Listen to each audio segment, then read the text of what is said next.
In this video, we've prepared 36 tips for you to follow in Q1. Hello guys, my name is Samuel. In this video, we'll go through different tips that you could use in Q1 for your Amazon store. Let's get to business. As a bonus, we will also give you a downloadable PDF file with all the tips from this video, so make sure to watch it all. Tip number 1 is to prepare for Amazon returns. As in Q4, you probably had higher sales, you should also expect to have higher returns. Mainly because of Q4, people just keep buying everything that they need and don't need, and because Amazon's return policy is very simple and flexible, many people will just return many of those items. The second tip is to make sure that the customer successfully sends back the item they want to return. This tip applies to sellers who use FBM, which is especially popular during Q4. Sometimes customer will get back money from Amazon, but will forget to return the product to you, so make sure to track this process until you receive the product that the customer wants to return. When you receive back the returned product, sometimes it's not new condition anymore, so you need to decide what to do with it. Sometimes the best way would be to sell it as used on eBay, Facebook, or other marketplaces and other platforms. After a busy season in Q4, with the higher sales, you may also receive some of the negative reviews. If it's happened to you, then here's what you can do. Try to respond to a customer as fast as you can. First, craft a professional and polite response addressing the issue raised by your customer in the review. And make sure to offer a solution or an explanation for the problem. So what is the next tip, Samuel? Well, while you were sending a lot of inventory in Q4, you probably still have some inventory left in Q1. First, you need to determine if it's sellable inventory or not. For example, suppose you still have a lot of Halloween-related items. In that case, it may be hard to sell it in Q1. So right now, you need to decide if you want to send it back to your warehouse and wait until next Halloween, or you want to try to sell it for as much lower price, or you just want Amazon to help you dispose of the product. And another tip is to adjust your min and max prices. For some items, you probably will need to lower your min prices so that you can sell them faster. In talking about prices, the next tip is to check if your price is competitive enough, because you want to sell out your items faster, especially if it's a time-sensitive product. Sometimes it's even better to lose a little bit of money and sell the item faster so you could use that money to buy other products and make money on those new products. Otherwise, you may be stuck with unsellable items until the next Q4, which is not something you want to happen.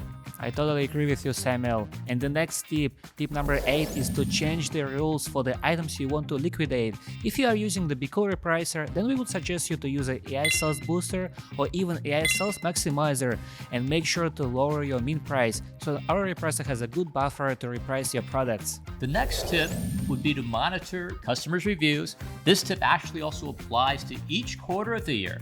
You'll always want to see what customers say about the product you sell. Oftentimes, it's not your problem, but a problem with the product that you sell, and you may not know that a product has some issues unless you go through some of the customer reviews.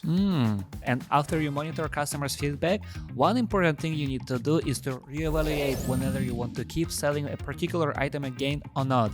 Once you get constructive feedback from your customers, you can see if a lot of these comments have the negative reviews. If you are receiving a lot of negative reviews, then it's a good sign that it would be better to avoid selling this item in the future. Even if you were making a good profit selling this item, it's better to think in the long term and to have a better account health than have extra sales from a bad product. And here we're moving to the next tip. And the tip is to request feedback from your customers. Unfortunately, people usually tend to write reviews only when they're unhappy. And unfortunately for us, they will leave a negative review, which will harm our Amazon account. On average, only 1% to 2% of people leave reviews after their purchase. That's why we need to remind them to leave feedback. It's especially important to do it in Q1 because usually in Q4, you have higher sales. And Samuel, what do you think people should do before we go to the next tip? They should subscribe to our channel. This way they won't miss any of the tips that we're talking about, and they'll be able to be reminded of them throughout the year. Yeah, that's right. And the next tip is to think about how to improve your IPI score. Amazon's Inventory Performance Index is a very important metric that evaluates a seller's inventory management efficiency. Some of the ways to improve your IPI score would be to manage excess inventory, optimize inventory levels, monitor strained inventory, diversify your product catalog, and regularly adjust pricing. And Samuel, what do you think would be the best tip for 2024? Well, you definitely want to set goals for 2024. Review how your business was in 2023 and see what it would be possible to achieve in 2024. You want to make a clear plan for each quarter of the year as well as for each month. New Year is always a good time for thinking about how to upscale your business. See what things are holding you back from getting to the next level of sales. See what you can do to your business so that you can upscale it. Is it a good prep center? Or is it a good Amazon VA? Or if you're already working with one, should you hire another one or even two more? See what your current level is and make a plan for upscaling your business. The next tip is to negotiate fees with a prep center that you're already working with. If you started to work with them in 2023 and you prove to them that you constantly bring in a lot of new inventory and you didn't cause the prep center a lot of trouble, then it may be a good time for you to ask for a discount. And the tip number 16 is for those people who are working with Amazon VAs. If it happened that you have one or even a few Amazon VAs, then it's a good time to evaluate their performance. See who did a good job and who didn't perform that well. See what could be done better and how can you optimize some of the processes to make them even more productive in 2024. And see who might not be that suitable for your team. Another one, also they want to give bonuses to their Amazon VAs who perform really well. This will motivate them to keep working hard and also motivate other Amazon VAs who haven't been working as hard. Also, you can set a monthly goals for them, and if they can hit certain goals, then they can expect extra bonuses from you.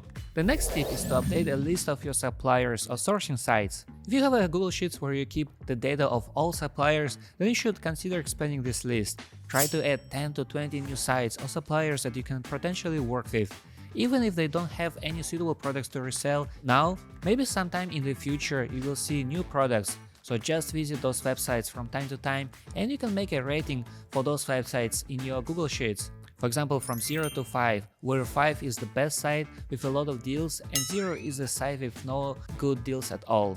Yeah, talking about the supply side of things, you also want to take care of your taxes as well. Tax is something that's really important.